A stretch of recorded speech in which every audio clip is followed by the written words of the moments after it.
The lab was quiet, save for the soft hum of the servers and the rhythmic tapping of Dr. Margaret Cole's fingers on her keyboard. The glow of the computer screen bathed her in a pale, almost ghostly light, casting long shadows across the room. Margaret had always found solace in the stillness of these late-night hours, a time when she could focus without interruption. Tonight was no different, or at least it shouldn't have been. As she reviewed the latest data, her heart swelled with a sense of accomplishment. The figures on the screen confirmed what she had hoped. The treatment was working. The neural reset she had pioneered was nothing short of a miracle. Years of relentless research, countless hours of experimentation, and a lifetime of dedication had led to this moment.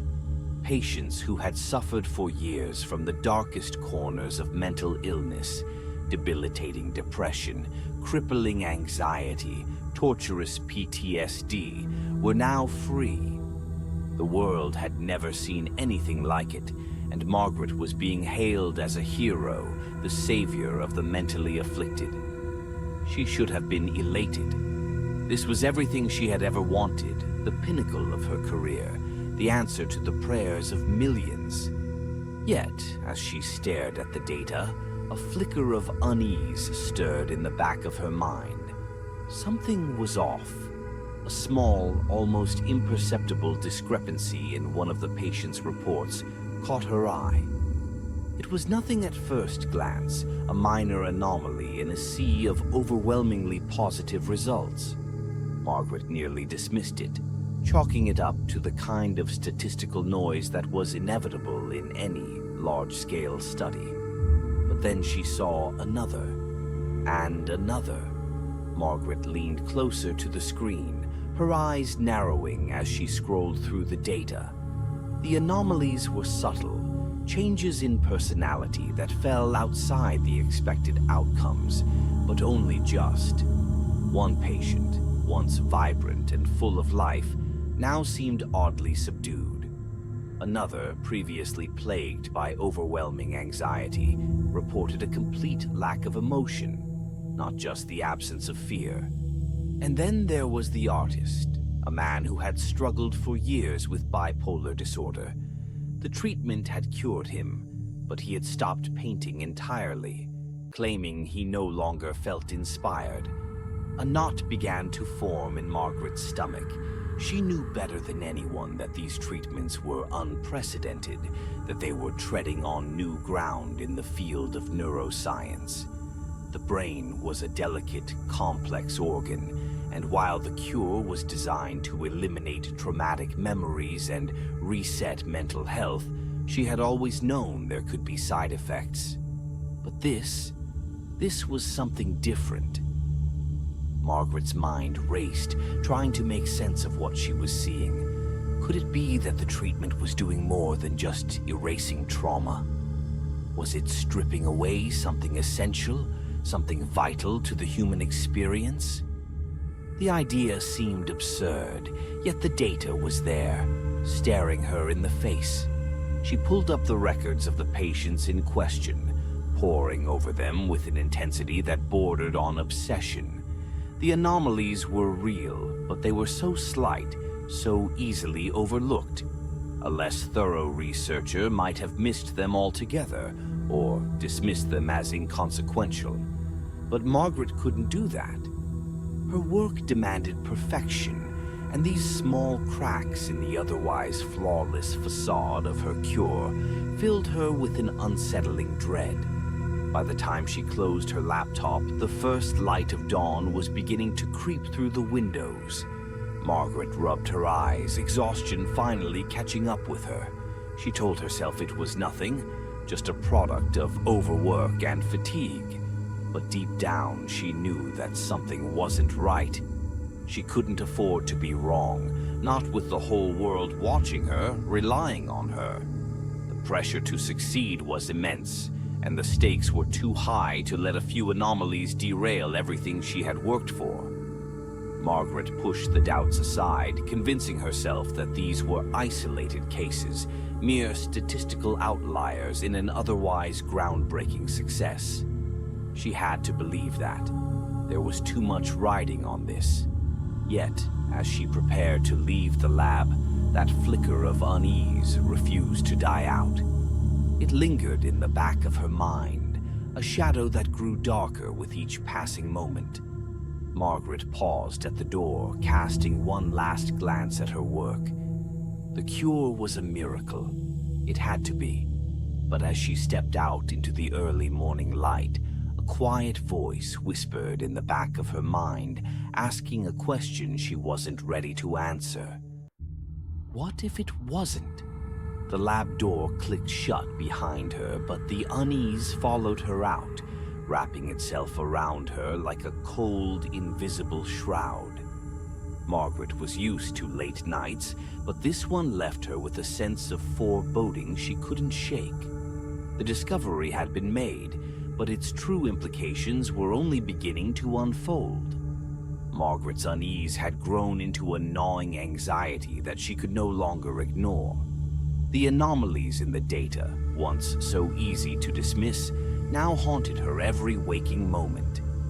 The cure that had once seemed like the crowning achievement of her career was now shrouded in doubt. She needed answers, and she needed them fast. The first step was to dive deeper into the patient records, to scrutinize every detail that might explain what was happening. Margaret locked herself in her office, the blinds drawn tight, the outside world shut out. The only light came from the glow of her computer screen as she methodically sifted through the mountains of data. She reviewed every case with painstaking care, looking for patterns, connections, anything that could help her understand the changes she was seeing. Days blurred into nights as Margaret's investigation consumed her. She slept little, surviving on caffeine and determination, her mind fixated on the task at hand. The anomalies were no longer isolated. They were everywhere she looked. Patients who had been cured of their mental illnesses were showing signs of something far worse, an emptiness, a flatness of affect that seemed to rob them of their very humanity. It wasn't just one or two cases anymore. It was dozens. And the more Margaret dug, the more disturbing the pattern became. Patients who had once been full of life and emotion were now emotionally flat, their passions dulled, their creativity extinguished. She found notes in their files, brief mentions from therapists and family members about a loss of interest in hobbies, lack of enthusiasm, and a coldness that hadn't been there before. These were subtle changes, easily overlooked in the grand success of the cure. But to Margaret, they were glaring red flags. She needed more than just data. She needed to see these patients, to talk to them, to understand what they had become. It wasn't enough to read about their symptoms on a screen. She had to witness the effects of her cure firsthand. Margaret started with the patients who had reported the most dramatic changes. Her first stop was the home of Sarah Ellis, a woman who had battled severe anxiety for most of her life. The cure had worked wonders for Sarah. The debilitating fear that had once paralyzed her was gone. But Margaret needed to know what had taken its place. Sarah greeted Margaret at the door with a polite smile, but something in her eyes made Margaret's heart sink. They were empty, devoid of the warmth and vitality that Margaret remembered from their previous encounters. The woman who had once been so animated, so full of life, was now a shadow of her former self. As they sat in Sarah's living room, Margaret tried to engage her in conversation, to draw her out. But it was like talking to a stranger.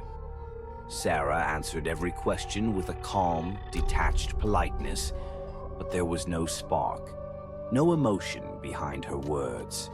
She spoke about her life in a flat, monotone voice, as if she were recounting someone else's story. The anxiety was gone, but so was everything else that made Sarah who she was. Margaret's stomach churned as she listened. This was not the outcome she had envisioned when she developed the cure. The treatment had erased Sarah's fear, but it had also stripped her of something vital: her passion, her joy, her very sense of self. The visit left Margaret shaken, but she couldn't stop now. She needed to know if this was an isolated incident, or if it was happening to others. She met with more patients, each encounter leaving her more disturbed than the last.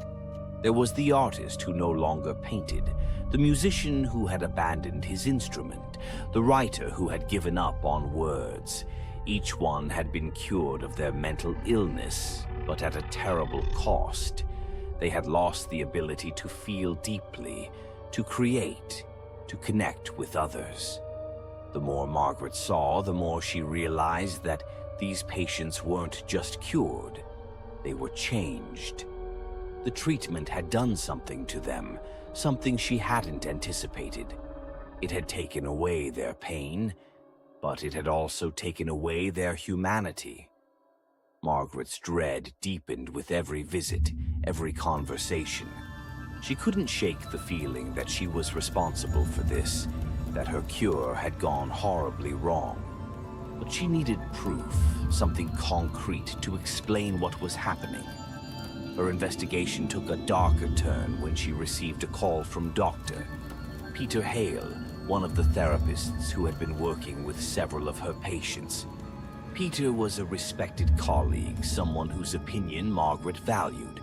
His voice on the phone was tight with concern. "Margaret, we need to talk," he said. "It's about your patients. I'm seeing things that don't make sense." They met later that evening in a small cafe near the hospital. Peter arrived with a folder full of notes, his expression grim. Over coffee, he laid out his concerns. He had been tracking the progress of several patients who had undergone the neural reset, and what he found disturbed him. They weren't just emotionally flat, they were starting to show signs of something much darker. "Margaret, these people are losing themselves," Peter said, his voice low. "They're not just indifferent. Some of them are becoming hostile, violent even. They're lashing out at their loved ones, acting in ways that are completely out of character." Margaret felt a chill run down her spine. This was worse than she had imagined. If what Peter was saying was true, then the cure wasn't just stripping people of their emotions, it was warping their minds in dangerous ways. "How many cases?" Margaret asked, her voice barely above a whisper. "Too many," Peter replied. "And it's not just that. Some of them are hearing things, voices in their heads, telling them to do things, urging them towards violence. It's like the worst parts of their minds are coming to the surface, and they can't control it." Margaret's mind reeled. She had to find out what was happening, why the cure was causing these effects. But the more she learned, the more it felt like the ground was slipping out from under her. The cure had been meant to heal, to save lives. Now it seemed like it was doing the opposite. She couldn't ignore it any longer. Something had gone terribly wrong, and it was up to her to fix it. But as she looked across the table at Peter, she realized with a sinking heart that the answer might be something she wasn't ready to face. Margaret left the cafe that night with more questions than answers. Her investigation had uncovered a truth more horrifying than she could have imagined. The cure, her life's work, was a mistake. A mistake that was destroying lives in ways she had never anticipated. But she was determined to make it right, no matter what it took. As she walked home through the darkened streets, the whispers of doubt that had once been so quiet now screamed in her mind. The investigation was far from over, And the real horror was just beginning. Margaret's world had begun to unravel. The pristine order of her life, once defined by precision and control, was now a chaotic mess of doubt and fear. The investigation had opened a door she could no longer close, and the truth on the other side was more terrifying than she had ever imagined. The cure, her greatest achievement, was turning into a nightmare from which there seemed to be no escape. The faces of her patients haunted her day and night. Every time she closed her eyes, she saw them, hollow, expressionless, stripped of everything that made them human. The artist who no longer painted, the musician who abandoned his instrument, the mother who stared blankly at her children, they were all victims of her creation. Their voices, once vibrant and full of life, were now flat, lifeless echoes in her mind. The whispers of doubt that had plagued her from the beginning were now full-fledged screams, driving her to the edge of madness. Margaret had always prided herself on her rational mind, her ability to remain detached and objective. But now, as she delved deeper into the consequences of her work, she felt that objectivity slipping away. She could no longer view her patients as mere data points or clinical cases. They were people whose lives she had irrevocably altered, and not for the better. She tried to focus, to analyze the situation as she always had, but the emotional weight was too much to bear. The guilt gnawed at her, consuming her thoughts, her sleep, her very sense of self. She started to lose track of time, the days bleeding into one another in a fog of insomnia and anxiety. The lab, once her sanctuary, now felt like a prison, a place where her worst fears were confirmed at every turn. The nightmares began to worsen. They were vivid, almost real, filled with the faces of her patients. In her dreams, they wandered through a barren wasteland, their eyes hollow, their mouths open in silent screams. They reached out to her, their fingers like skeletal claws, pleading for help she couldn't give. Margaret would wake up drenched in sweat, her heart pounding, the echoes of their cries still ringing in her ears. But the worst part wasn't the dreams themselves. It was the feeling that they were more than just dreams. They were warnings, harbingers of something far more sinister. The first time she heard the voice, she thought she was still dreaming. It was a whisper, faint and almost inaudible, lurking at the edge of her consciousness. But as the days passed, the whisper grew louder, more insistent. It followed her everywhere, into the lab, through the halls of the hospital, even into the privacy of her own home. It was always there, just out of reach, murmuring things she didn't want to hear, things she couldn't bear to acknowledge. At first, Margaret tried to rationalize it. The voice was just her subconscious, a manifestation of her guilt, her fears. But as it grew stronger, it became harder to dismiss. The voice was too clear, too purposeful. It wasn't just random thoughts or feelings. It was something darker, something deliberate. She began to isolate herself, avoiding her colleagues, canceling meetings, and ignoring phone calls. The outside world became an unbearable intrusion, a reminder of the responsibilities she was failing to uphold. Margaret buried herself in her work, desperate to find a solution, a way to reverse the damage she had done. But the more she searched, the more hopeless it seemed. The data offered no answers, only more questions. Every avenue she explored led to a dead end. Every hypothesis crumbled under the weight of the evidence. The voice became her constant companion, whispering in the back of her mind, relentless and unforgiving. It spoke of things she had buried deep within herself, memories she had long suppressed, motivations she had never fully understood. It told her that she had created the cure not out of a desire to help others, but out of a need to prove herself, to escape the shadows of her own past. It reminded her of the things she had sacrificed along the way, her relationships, her integrity, her humanity. The line between reality and hallucination began to blur. Margaret would find herself lost in thought, only to snap back to awareness hours later with no memory of what she had been doing. She started seeing things that weren't there, shadows moving in the corners of her vision, fleeting glimpses of her patients' faces in the reflections of windows and mirrors. The voice, once a faint whisper, now screamed in her mind, an unrelenting torrent of accusations and doubts. Desperate for relief, Margaret began to consider the unthinkable. She had been so careful to avoid undergoing the treatment herself, fearing the potential risks. But now, as the pressure mounted and the voice grew louder, she started to wonder if the cure might be her only salvation.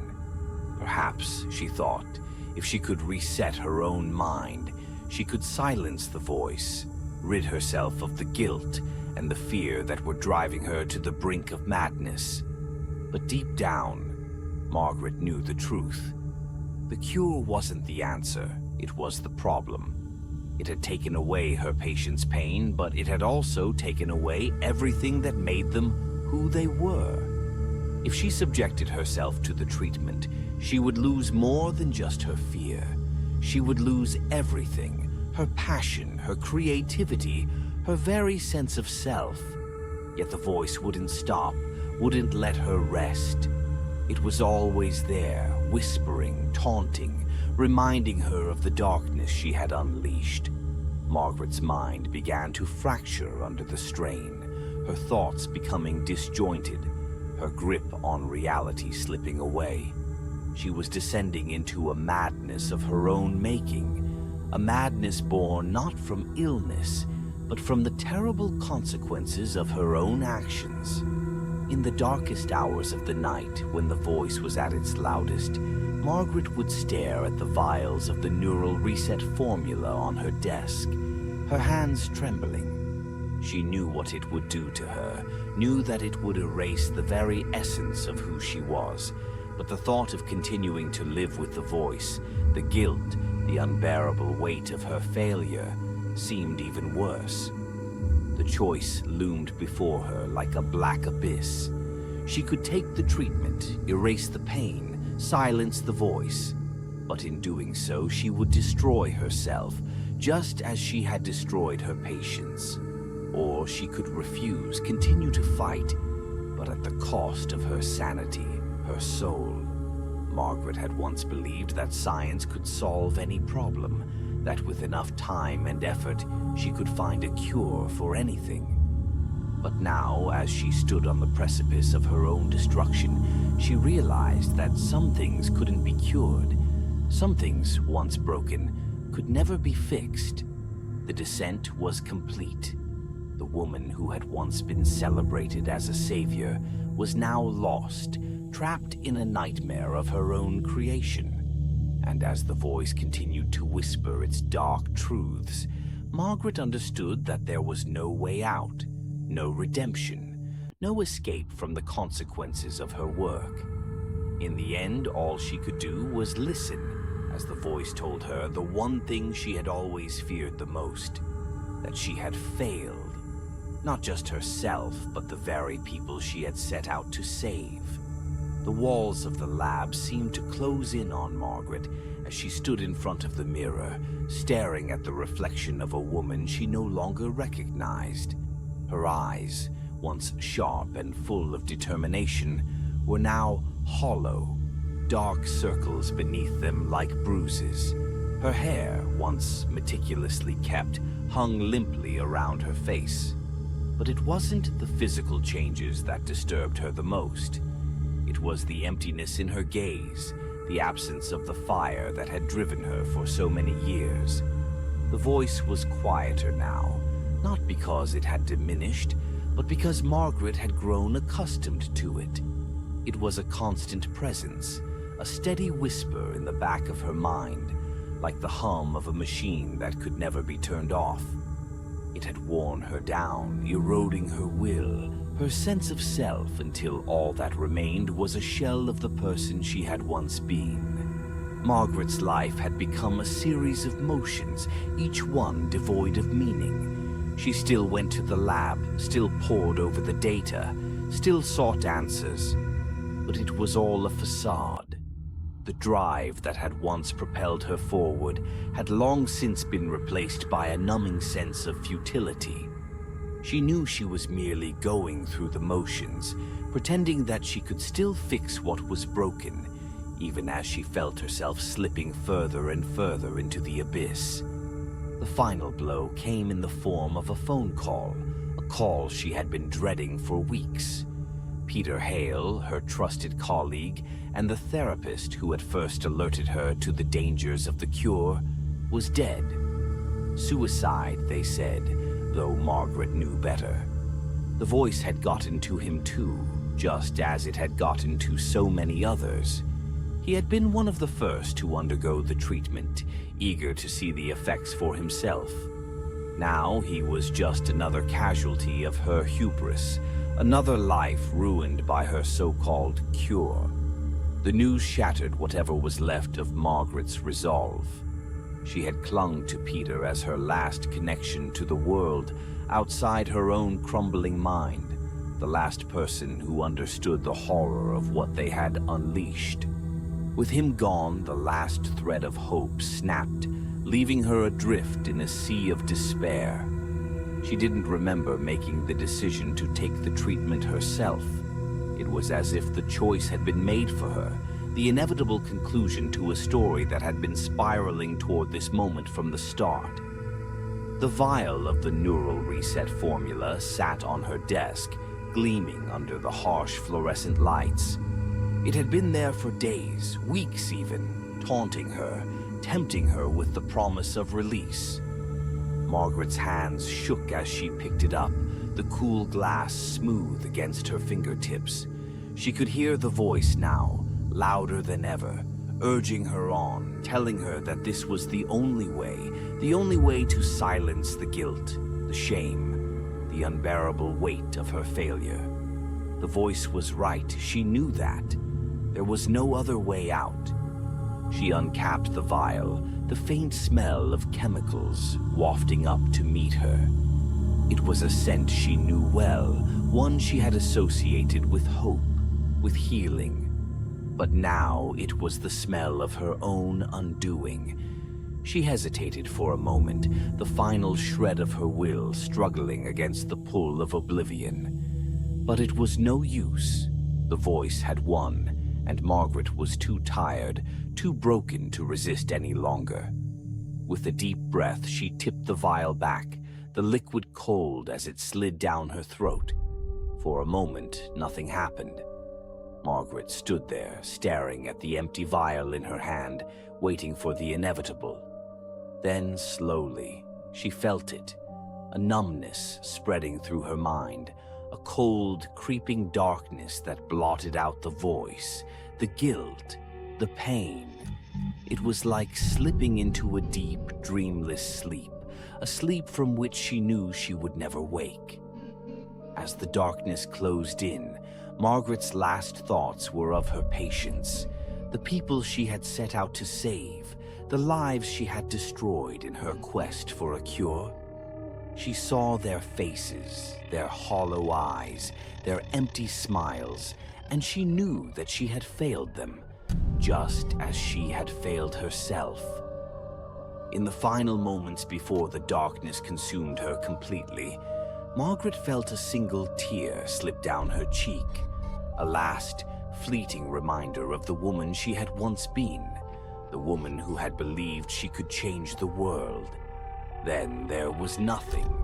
The lab was silent save for the soft hum of the machines, the steady beat of a heart monitor that had no pulse to track. Margaret Cole, once celebrated as a hero, was now just another casualty of her own creation, A victim of the cure that had promised so much and delivered only despair. And in that silence, in the cold, empty void where Margaret's mind had once been, the last echo of the voice whispered its final truth. There is no cure. There never was. The vial slipped from Margaret's hand, shattering on the floor, a final, irreparable break in a life that had already fallen to pieces. And with that, the collapse was complete. The cure had claimed its final victim.